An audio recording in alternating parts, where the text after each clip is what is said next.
Hi everyone, Happy New Year. Dr. Kim Sommerville here.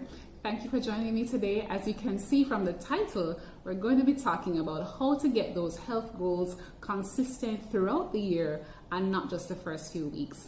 I know we all have done it before. We've said we wanted to do something, and by the second week in January or even just, the end of the month, we're over it. We haven't gotten to do anything, or we're inconsistent, so we get discouraged and we leave it. But this video is going to give you some concrete tips on how to actually get through the year and get to your resolutions by the end of it. Stay tuned. First one is to be specific. It's not enough to say, you want to lose or gain weight, or you want to eat healthier, or you just want a good looking body. We need some concrete measures, because once you can measure your goals, then you're more likely to achieve them. So for example, weight loss. Instead of saying I want to lose 50 pounds, say, okay, I want to lose 50 pounds by May, and I want to do so by doing possibly 5 pounds per month. That's just an example. In terms of you wanting to eat healthier, all right, I want to be able to have vegetables each week, or have a green leafy vegetable each week, or in each meal, or in each breakfast throughout the week. And possibly the last one, having a better body. Say that you want to lose probably 3 inches from your waist, 2 inches from your hips, whatever works for you, but allow it to be measurable and in a set period of time, and then you'll be able to more than likely achieve it. Even if you don't achieve it, you'll be able to measure and say you did this, so you reached about 50% of your goal or 80% of your goal, and feel more motivated as you go along. Get to know yourself. That's the main thing that we want to do before we change a habit. Because to be honest, you can't change a habit unless you know what that habit is. For example, persons who are emotional eaters, you want to find out what it is you eat and why you eat it. For we can say that we have ice cream in our freezer. We tend to only eat the ice cream when we get upset after a long day of work, right? So what you can do is find ways to regulate that stress at work and when you get home. Have someone to talk to. Have a lovely bath prepared when you get home, and don't buy the ice cream to put in the house, because if you don't have the ice cream, you can't eat it. But at the same time, you can still have your ice cream probably once a week when you go to an ice cream shop like Devon House. So it's not to say that you're never going to have it, but you have switched around the habit so that it will work for you. Another example is that you like exercise, but it's just the type.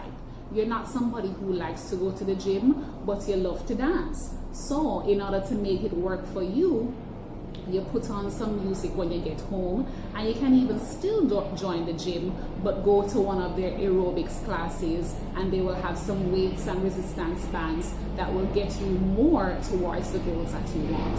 So get to know yourself, know what you like, know how to regulate yourself, and then it will make a difference for you. Next tip, use affirmations. A lot of people think that this is ridiculous, but to be honest, in order to change our habits, we first need to change our mindset, right? And to change our mindset, we have to unravel our unconscious programming. And what I mean is that your mind keeps having thoughts throughout the day. And there are particular thoughts that occur that actually stop you from getting towards your goal. For example, you want to eat healthier. And by the time you start eating healthier, you go to a party, you have fries, you have pizza, you have cake, and you just probably binge on that evening. Your mind tells you, hey, this doesn't make any sense. A few moments later. This doesn't make any sense. I might as well go back to my regular diet. But if you have an affirmation that lets your brain know that this journey is going to be imperfect, maybe inconsistent, you will then realize that you can continue. For example, if you know that this is you, then you can put an affirmation that says, my health journey is imperfect, but it is good enough for me. And have that on your phone as a silent alarm, probably every time that you're going to wake up, or you paste it on a sticky note on your refrigerator, anywhere that you're going to see it regularly, you may feel like it doesn't make sense, but it's slowly going to be programming your mind to let you know that you can continue. Other affirmations just to help you how you feel about yourself can be that I am worthy at any weight. I love my body the way it is. And some of these things you may not believe at the time, but that's the point of affirmations. You get to see it often, and hence you reprogram your brain to know that you can continue on it. Get an accountability partner.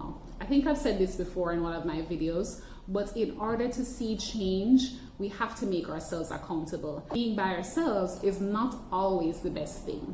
So accountability can look like myself as your nutritionist, your general doctor, your best friend, your co-worker, or just somebody online. It doesn't even have to be your friend really, but just somebody who may be doing the same thing you are or have similar goals, and both of you can be accountable. This can look like sending a message at the start of each week to give yourselves some motivation.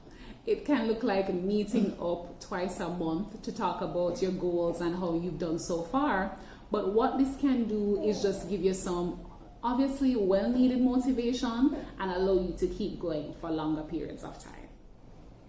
Next tip is form tiny habits. So there's a book called Tiny Habits by BJ Fogg. I've only really read about a small amount of it so far, but the point of it is saying that once we have a particular goal, we're able to get there if we make tiny habits throughout the time. For example, I spoke about losing 50 pounds in the year, right? In order to do that, we need to then go back to find out how we can form small, measurable habits to get us there. So in order to do that, we can use less juice and soda. How can we get that done throughout our day? We can say that we're going to drink 1 or 2 cups of water about every 4 to 5 hours. So that looks like when I wake up at 7 o'clock, I'm going to have 2 cups of water. At 12 o'clock, I'm going to have 2 cups of water, right? And what this does is that it's reducing your calories from drinks so that you can get to your weight loss goal. Another example is that you want to exercise for 3 times a week. However, right now you don't exercise at all. So what you're going to do is say that I'm going to exercise 5 minutes every day, or 5 minutes 3 times a week, just 5. And then you'll be finding that you want to do it so much more that you're going to increase the time.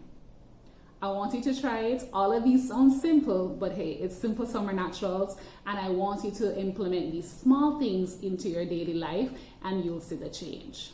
So those are my tips for you this year of 2022. I hope that they are possible that you can incorporate into your goals. If they sound a little bit difficult, but you want to still maintain a healthy outlook for the rest of the year, you can just contact me. My information will be on the screen right now. My website is in the description box, and we can get you on a lovely, healthy plan. Have a good year, folks. This is Simple Summer Naturals, giving you simple nutritional advice to improve your daily life. Take care.